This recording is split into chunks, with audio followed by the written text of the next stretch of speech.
Hey everyone, my name's Colton, and today I'll be setting up the Ozone Dental Water System. This system includes the O3 Elite Mini Ozone Generator, the 2000 milliliter O3 Water Tower, the Water Tower Wall Mount, and an 870 Gold Low Flow Regulator. This system quickly creates strong ozonated water within 10 minutes and makes it easy to access. Before starting, make sure your oxygen source is set up with the included regulator. If you haven't set this up yet, please watch our oxygen source setup video first.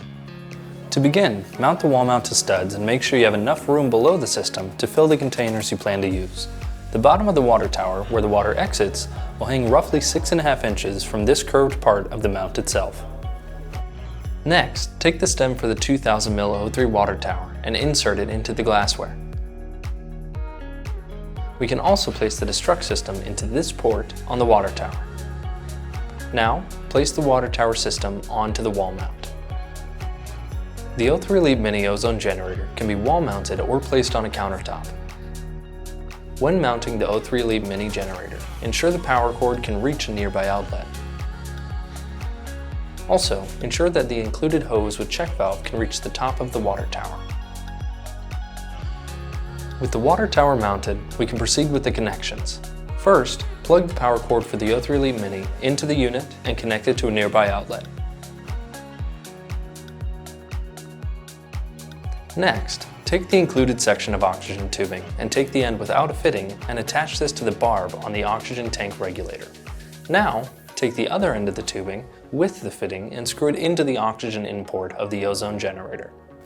Now, we will take the included section of silicone tubing, which has a fitting on one end, and attach the fitting to the ozone out port of the generator. Now, we will take the other end of this tube and attach it to the fitting coming off the small section of tubing from the top of the water tower. We will also want to ensure that the one-way valve at the bottom of the system is horizontal, as this will close the valve. At this point, remove the destruct system and use the included funnel to fill the water tower with water. Once filled, place the destruct system back into the glassware. Your system is now set up and ready for use. Using the flow rate of 1/8 liters per minute, it will take 10 minutes to saturate the water. To access the water, simply place the container you would like to fill below the spout at the bottom of the system and open the valve. Thanks for watching. Check out our other YouTube videos for more information and be sure to follow us on social media. Make sure to hit that like and subscribe button and hit that notification bell for future videos.